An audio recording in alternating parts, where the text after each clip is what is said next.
the 80s, and the Dwayne and Vin fight, to me, that's the equivalent of seeing Schwarzenegger and Stallone, you know, in their prime on screen, because you have Vin, who really is known as a big action star, and then you have Dwayne, who's known as a big action star.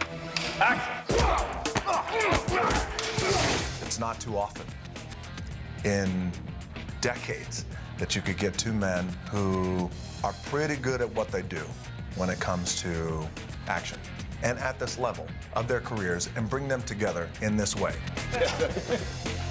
Go together, such a fight team. Now the challenge is, now we got to deliver. And with guys like Dwayne and I that are gonna slave and work 5 days in a row on this scene, unrelenting, sweat-drenched, and banging up each other, emotionally and physically taxing, it was a real sense of pride for both Dwayne and I. Nice, Dwayne, nice, Dwayne. So the process has got to be meticulous.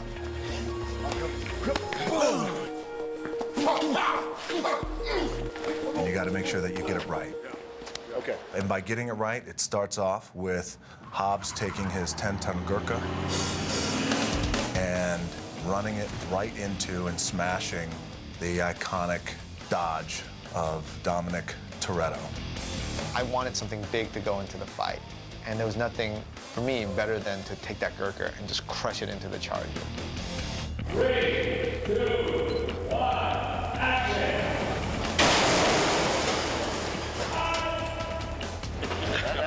That pretty much smashed it, didn't it? Sure did.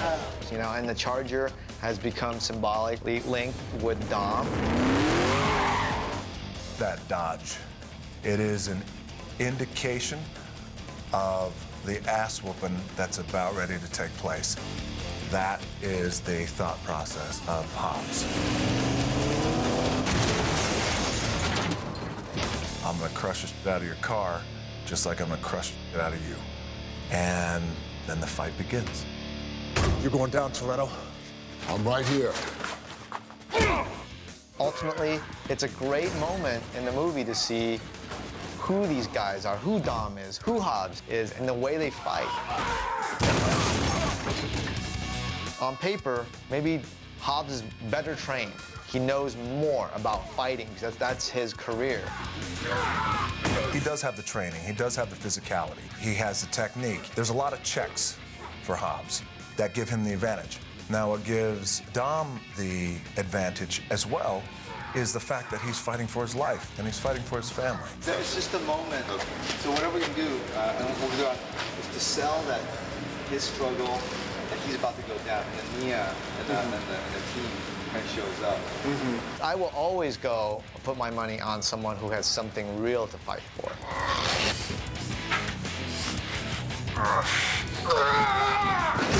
At the core of it, that's what the fight is about, and it took a lot of conversations. What's gonna happen? What kind of fight is this gonna be? How big is it gonna be? How real it can be. There was a lot of time and effort and thought put into this. And at times, we ended up having to send people home. It got so intense. I remember Vin had really wanted to discuss the merits of this one move, you know?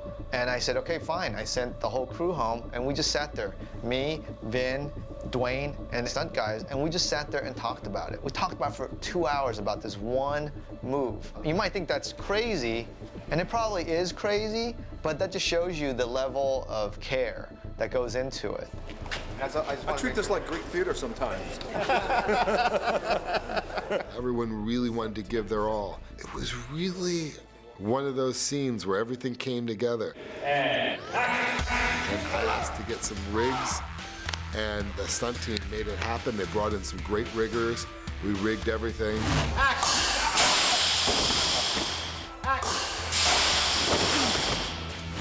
In the climax, they're coming through this big window out here, flying through the air and landing on that table.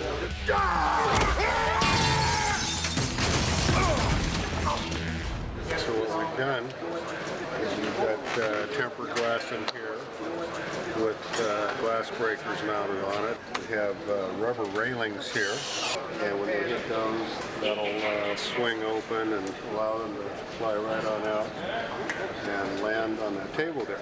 And every piece on that table is rubber also.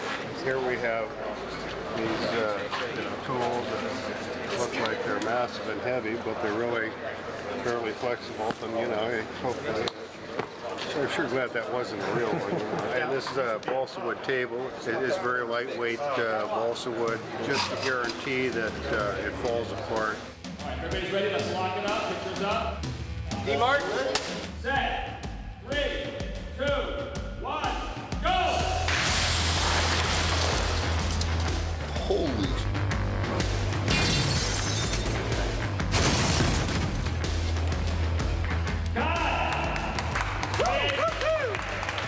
Wow, what a shot. The great part about this fight is I could utilize what I have in my own personal arsenal. Years of wrestling, years of learning different combat styles from just the films that I've shot and putting it into this movie. But there's nothing like taking your fist and putting it right in somebody's face. That will stand the test of time. And ultimately, he eats my fist. We walked away, both Dwayne and I, feeling like we had done something truly immortal.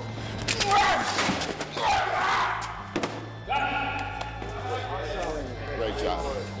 And we did it with our hearts, and we did it without our egos that could so easily play into that.